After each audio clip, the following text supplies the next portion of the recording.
PNB మోసం కేసులో నిందితుడైన వజ్రాల వ్యాపారి మెహుల్ చోక్సీని బెల్జియం పోలీసులు అరెస్ట్ చేశారు. అతన్ని పట్టుకునేందుకు భారత దర్యాప్తు సంస్థలు 7 ఏళ్లుగా నిరంతరం కృషి చేస్తున్నాయి.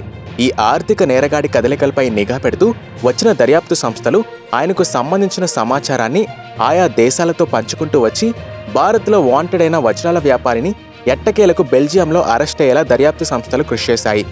చోక్సీ నేరాలకు సంబంధించిన కీలక పత్రాలను, ఇతర సమాచారాన్ని అందించి అరెస్ట్ అయ్యేలా చేశాయి. ఈ సమయంలోనే ఆర్థిక నేరగాడు స్విట్జర్లాండ్కు పారిపోయేందుకు ప్రణాళికలు వేస్తున్నట్లు గుర్తించిన అక్కడి పోలీసులు ఈ నెల 12న అరెస్ట్ చేశారు. గీతాంజలి గ్రూప్ యజమాని అయిన ఆయన తన మేనల్లుడు నీరవ్ మోదీ, అలాగే సోదరుడు నిషాల్ మోదీతో కలిసి పంజాబ్ నేషనల్ బ్యాంక్లో 12,636 కోట్లు రుణమోసం చేశారు. మోసం వెలుగులోకి చూడటానికి కొద్ది రోజుల ముందు 2018లో దేశం విడిచిపోయారు. పెట్టుబడుల పేరు చెప్పి యాంటిగ్వా పౌరసత్వం తీసుకున్నారు. 2021లో చోక్సీని డొమినికన్ రిపబ్లిక్లోకి అక్రమంగా ప్రవేశించాడంటూ అరెస్ట్ చేసిన విషయం తెలిసిందే. ఆ సమయంలోనే ఆయన్ను కస్టడీలోకి తీసుకునేందుకు సిబిఐ బృందం కరేబియన్ దేశానికి చేరుకుంది. మెహుల్ చోక్సీ తరపున న్యాయవాదులు డొమినికన్ కోర్టును ఆశ్రయించారు. ఆయన చికిత్స కోసం యాంటిగ్వాకు వెళ్లాల్సి ఉందని, ఆ తర్వాత విచారణను ఎదుర్కొనేందుకు తిరిగి వస్తారని కోర్టుకు తెలిపారు. దాదాపు 51 రోజుల పాటు జైల్లో ఉన్న ఆయనకు కోర్టు బెయిల్ ఇచ్చింది. దాంతో భారత్కు రాకుండా త్రుటిలో తప్పించుకోగలిగారు. ఈ సమయంలో సిబిఐ ఎన్ఫోర్స్మెంట్ డైరెక్టరేట్ ఆయనపై నిఘా పెట్టింది. కదలికలను బెల్జియంలో గుర్తించి ఆ దేశ దర్యాప్తు సంస్థలకు సిబిఐ అలాగే ఈడీ సమాచారం అందించాయి. ఫ్రాడ్కు సంబంధించిన అన్ని పత్రాలు పంపారు.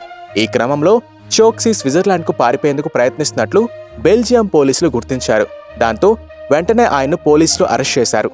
చోక్సీ భార్య ప్రీతి బెల్జియం పౌరురాలు. బెల్జియంలో రెసిడెన్సీ కార్డ్ పొందేందుకు ఆయన తప్పుడు పత్రాలు సమర్పించినట్లు అధికారులు గుర్తించారు. భారత్తో పాటు యాంటిగ్వా పౌరసత్వం ఉన్న విషయాన్ని దాచిపెట్టారు. ఇదిలా ఉండగా బ్లడ్ క్యాన్సర్ చికిత్స కోసం బెల్జియంలో ఉన్నందున భారత్కు తిరిగి రాలేనని ఫిబ్రవరిలో మెహుల్ చోక్సీ తరపున న్యాయవాదులు ముంబై కోర్టుకు తెలిపారు. పరారీలో ఉన్న ఈ వ్యాపారవేత్త భారతీయ దర్యాప్తు సంస్థలకు సహకరించేందుకు సిద్ధంగా ఉన్నానని, వీడియో కాన్ఫరెన్స్ ద్వారా కోర్టుకి హాజరయ్యేందుకు సిద్ధంగా ఉన్నట్లు తెలిపారు. ఈ విజ్ఞప్తిని కోర్టు తిరస్కరించింది. మరోవైపు ఆయన్ను బెల్జియం నుంచి భారత్కు తీసుకొచ్చే దిశగా ఏజెన్సీలు ప్రయత్నాలు మొదలుపెట్టాయి.